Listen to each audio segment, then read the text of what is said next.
خواتي خواتاتي مساء الخير عليكم بونسوار تو الموند اهلا وسهلا مرحبا بكم واش راكم يا جماعه الخير بونزوار ولا bonjour tout le monde.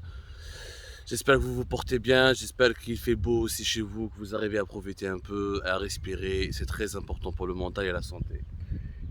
Nous sommes le 10 mai 2022 et ce 10 mai, une visite importante du chef de la diplomatie russe, le fameux, le célèbre Sergei Lavrov, l'un des diplomates les plus chevronnés, les plus connus, les plus expérimentés du monde. L'une des personnalités les plus influentes de la géopolitique mondiale est arrivé aujourd'hui à Alger dans le cadre d'une visite importante pour propulser le partenariat entre l'Algérie et la Russie. Justement, il nous a semblé important de parler de ce partenariat et de parler de ces relations algéro-russes. On va lui consacrer une série d'émissions pour essayer de comprendre les intérêts stratégiques de cette relation. Parce qu'en Algérie, il y a beaucoup de fantasmes sur la relation avec la Russie, il y a beaucoup d'exagérations et personne n'a répondu à la question suivante. Est-ce que l'Algérie est réellement gagnante avec la Russie? La Russie, en s'alignant systématiquement sur la position de la Russie dans plusieurs dossiers géopolitiques, dans plusieurs questions géopolitiques, notamment en ce qui concerne la guerre qui a été lancée par Vladimir Poutine contre l'Ukraine, notamment le soutien qui a été accordé au régime de Bachar al-Assad, notamment à la relation avec la Chine. Il y a plusieurs fois, il y a plusieurs la question de la Tchétchénie, etc. Il y a plusieurs dossiers politiques, géopolitiques très chauds où l'Algérie s'est alignée systématiquement sur la Russie. L'Algérie ne peut pas, n'a jamais pu, ne pourra jamais s'opposer aux désirs de la Russie ou là, aux agendas de la Russie ou là, aux intérêts de la Russie parce qu'elle estime que la Russie c'est le grand allié historique, c'est le protecteur même, c'est le grand ami, il est même présenté par certains dirigeants, la Russie est même présentée par certains dirigeants algériens comme le véritable et le seul ami de l'Algérie. Parce que شوفوا اليوم واش قال سيرجي لافروف في الجي. ناخذ quelques déclarations تاعو. Il a fait des déclarations qui sont très fortes. Alors, il dit, nous avons soutenu l'initiative de nos amis algériens visant à élaborer un document stratégique interétatique qui sera le reflet de la nouvelle qualité du partenariat bilatéral. Ensuite, il a dit notre dialogue politique se développe de manière active, tout comme la coopération économique, militaire et technique, et les liens humanitaires et culturels. Sergei Lavrov, donc, il est parti au sanctuaire des martyrs, sanctuaire des martyrs, Maqam Shahid. Il s'est recueilli à la mémoire des martyrs de la guerre de libération nationale. Il a rencontré donc Abdelmajid Tebboune. Il a rencontré Ramdan Lamamra, le chef de la diplomatie algérienne. Ils ont parlé de la problématique du gaz et des questions qui sont relatives à l'accord de l'OPEP+. L'OPEP+, c'est le fameux accord d'avril 2020 qui a permis de réduire significativement la production mondiale de l'or noir, du pétrole brut, pour essayer de juguler la chute dramatique des prix du baril de pétrole les $30. Ils ont parlé naturellement du conflit ukrainien, de la guerre qui oppose la Russie à l'Ukraine, de l'offensive militaire. Nous avons une guerre parce que l'Ukraine c'est un petit pays par rapport à la Russie. On parle de guerre lorsqu'il y a deux armées plus ou moins équivalentes. Dans le cas de l'Ukraine, c'est une offensive militaire russe qui vise à détruire un régime ukrainien, à occuper un certain nombre de régions et dans le cadre d'un bras de fer global lancé par Moscou contre l'Occident, notamment contre les pays de l'OTAN et Washington depuis l'arrivée de Joe Biden à la tête de l'administration de la Maison Blanche. Bon, c'est une question très complexe qui chauffe donc Sergei Lavrov. Il a utilisé des mots forts, un nouveau document stratégique pour approfondir, pour un nouveau partenariat bilatéral. C'est bien, c'est joli, mais justement, on parle de liens économiques. L'Algérie ou Sherbet. Pour évaluer un partenariat avec un pays, il y a trois volets. Il n'y en a pas 46 000. Le premier volet, c'est le volet politique. C'est-à-dire, est-ce que les deux pays s'entendent? Est-ce que les deux pays se soutiennent mutuellement? Est-ce que les deux pays partagent des valeurs communes? Est-ce que les deux pays, sur des questions internationales, ont les mêmes positions? Dans ce cadre-là, je vous la Russie de Poutine n'a pas soutenu activement les intérêts de l'Algérie ou la vision de l'Algérie dans pas mal de dossiers. Un exemple, le dossier marocain du Sahara occidental. La Russie, le soutien de la Russie au Polisario, à l'indépendance du Sahara occidental, il est très relatif. pour ne pas dire il est timide, pour ne pas dire dans certains moments il est quasi inexistant. La Russie qui est un membre du Conseil de sécurité, qui a le veto, qui a un veto en tant que membre permanent du Conseil de sécurité, n'a jamais utilisé son veto pour demander, ou n'a jamais utilisé son poids et son influence pour demander avec vigueur, avec force, avec puissance, l'organisation de ce fameux référendum d'autodétermination sahara-occidentale qui pourrait régler définitivement le problème du Sahara occidental selon la vision algérienne, selon la vision de plusieurs dirigeants algériens. Or, le grand ami russe, n'a jamais utilisé son veto, encore une fois, ni sa position au sein de l'ONU. Dans les meilleurs des cas, quand il y a des résolutions du Conseil de sécurité qui veulent sur le Sahara occidental, et quand ces résolutions n'arrangent pas la vision algérienne, ou ne portent pas, ou ne défendent pas clairement les revendications algériennes qui sont purement indépendantistes, l'Algérie réclame l'indépendance du Sahara occidental. Elle ne veut pas parler de plan d'autonomie, elle veut qu'il y ait un référendum pour que les Sahraouis choisissent où ils restent marocains, où ils deviennent indépendants. Mais dans toutes les résolutions, je finis la Russie qui vote contre. Elle s'abstient, ou elle vote pour.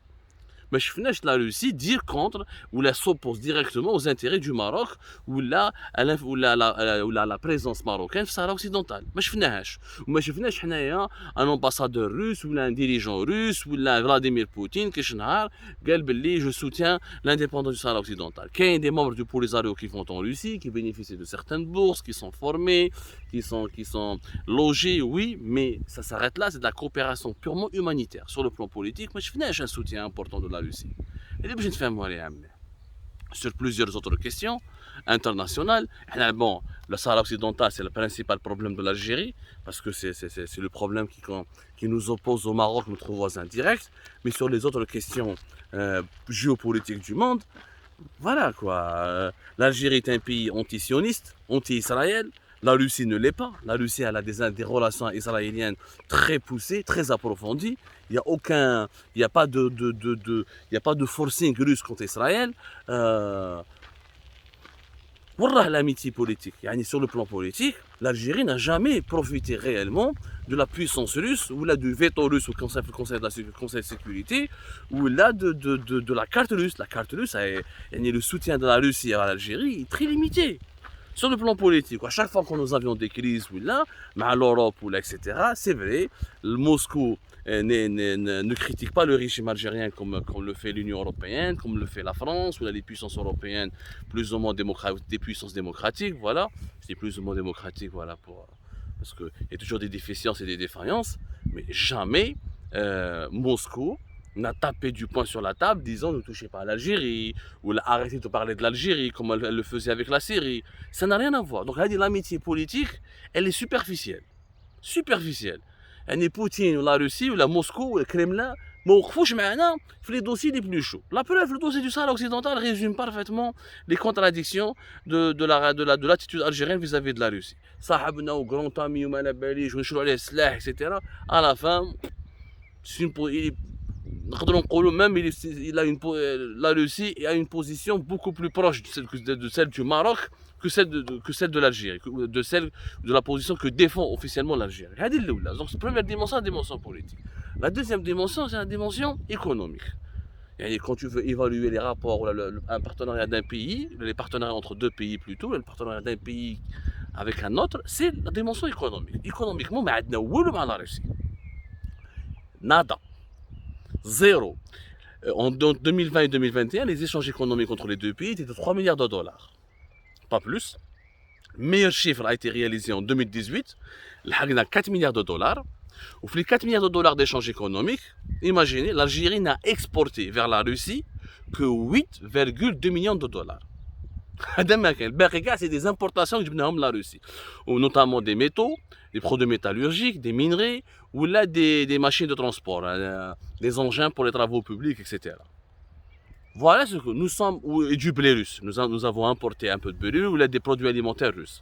Mais c'est des rapports totalement déséquilibrés. Il y a un rapport déjà 4 milliards de dollars, c'est rien.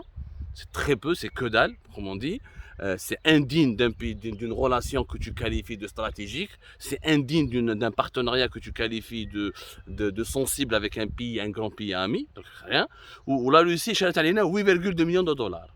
يعني 8,2 millions de dollars بالك la Mauritanie ولا المالي ولا le Niger des pays beaucoup plus pauvres des voisins يقدروا يشروا علينا plus باش نتفاهموا مليح. Donc économiquement ما رانا رابحين والو. Mais كاين les Russes, les investissements russes en Algérie sont quasi inexistants. Le seul investissement visible qui appartient à un oligarque russe, c'est Jay-Z à travers VEON, qui appartient à un oligarque russe. Qui veut vendre, il veut se retirer de l'Algérie, il veut vendre le Jay-Z, ils ont estimé la vente, etc. Il ne veut plus rester sur le marché algérien, même si VEON c'est norvégo-russe, mais qui sont installés à Amsterdam, Khalota, une multinationale Khalota, mais l'identité, la nationale, le principal porteur du projet, le principal propriétaire, il est russe. Il n'a pas accordé une importance particulière à l'Algérie, il n'y a pas d'investissement majeur russe en Algérie. Mais cash. On a des relations économiques très superficielles. Donc, voilà la grande amitié entre l'Algérie et la Russie. حنا مانا رابحين فيهم والو. لو كانوا نكسبورتي 1 مليار دو دولار ولا 2 مليار دو دولار يشروا علينا التمر يشروا علينا البطاطا. Une fois nous avons essayé d'exporter la pomme de terre en 2016-2017, ça s'est fini par un scandale.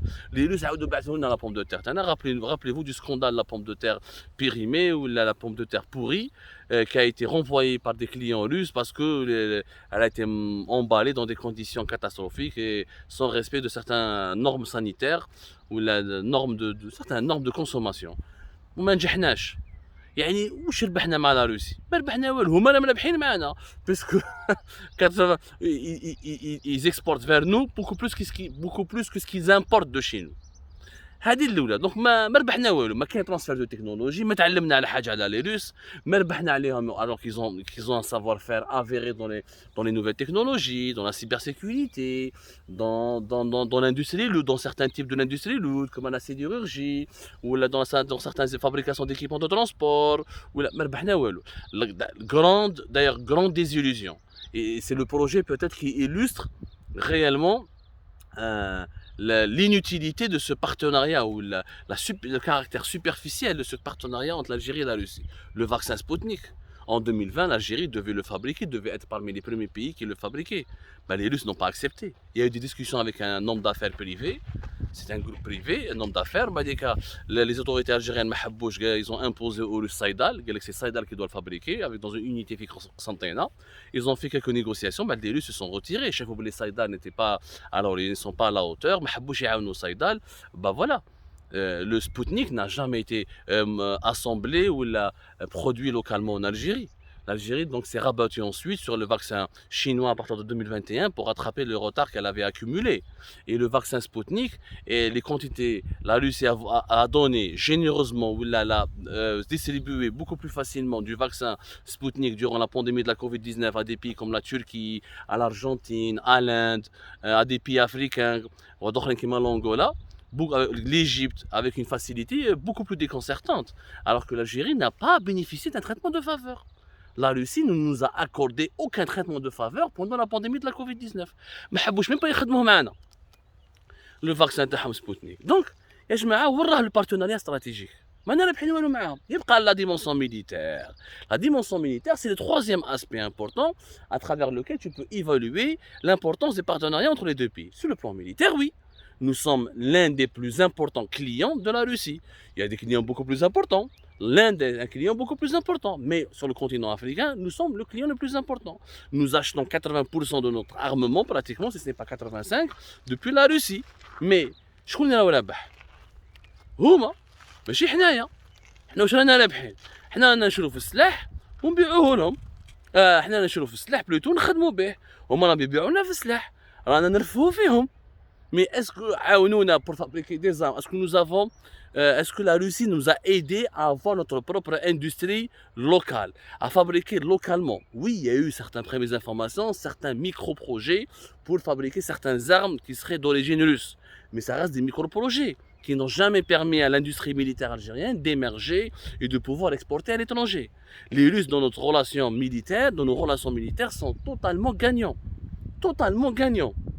Ils doivent le drame, ils doivent les gros budgets, D'ailleurs, c'est même pas, on n'a pas, d'ailleurs, on n'a aucun chiffre précis. Chaque année, on annonce des acquisitions, des contrats d'armement importants entre l'Algérie et la Russie. Des fois, c'est 2, des fois, c'est 3, des fois, c'est 4, des fois, c'est moins, mais 2, 3, 4 milliards de dollars, mais on n'a jamais le chiffre précis. D'ailleurs, avec le boycott en ce moment actuel international et monétaire de la Russie, comment l'armée algérienne est en train d'acheter les armes russes, avec quelle monnaie? Parce que le dollar et le SWIFT, la Russie, elle est déconnectée du système économique mondial. Est-ce qu'elle l'achète en rouble? Est-ce qu'elle vend avec de la monnaie chinoise? Est-ce qu'elle l'achète en... Il n'y a aucune transparence. Il n'y a vraiment aucune transparence. Mais la question se pose. Moi, je n'ai pas de réponse. Hein. J'essaie de comprendre. On est en train de faire des enquêtes. Nous, on essaie de... Quand on n'a pas de réponse, quand on n'a pas d'information, on le dit. Je préfère le dire plutôt que de vous donner une fausse information pour vous tromper ou là vous induire en erreur. Donc, le partenariat stratégique avec la Russie, mais cache, il n'y a rien de stratégique finalement. Il n'y a absolument rien, il n'y a que du symbole. C'est vrai qu'il y a de l'histoire. C'est vrai que l'URSS, depuis l'indépendance du pays, nous avons eu un partenariat stratégique. On a des coopérants étrangers, on a des formateurs, on a pour la formation des militaires, on a pour la formation des enseignants, on a pour se lancer dans l'industrie lourde, oui, les années 60, 70, 80. Oui, là c'était le grand ami, l'URSS à l'époque de l'Union soviétique. Mais depuis les années 90, depuis la chute de l'Union soviétique, il n'y a aucun partenariat stratégique réellement. C'est un partenariat politique qui s'appuie sur le passé, sur le poids des symboles, qui est essentiellement technique, la coopération technique militaire, des exercices communs, c'est que récent, entre les deux armées, et nous sommes l'un des meilleurs clients de la Russie. Ok, nada, rien du tout. Sur le plan économique et politique, je vous ai donné des exemples, nada, rien du tout. Et le plan scientifique, nada, rien du tout, parce que nous ne même pas pour le vaccin Sputnik. Donc, la Russie, c'est la meilleure alliée de l'Algérie. C'est la puissance qui peut nous apporter des solutions. C'est comment les Russes nous ont aidés à surmonter les crises que nous avons vécues, que ce soit économique ou la financière, sociale ou la politique. Rien. C'est vrai que la Russie ne soutient, elle est contre l'ingérence européenne occidentale en Algérie, elle peut être un soutien. Mais est-ce qu'elle peut être un barrage contre des tentatives de déstabilisation de l'Algérie? Ça, on n'en a aucune réponse. On n'a pas la certitude que Poutine va vouloir sauver le régime algérien comme il a sauvé le régime syrien.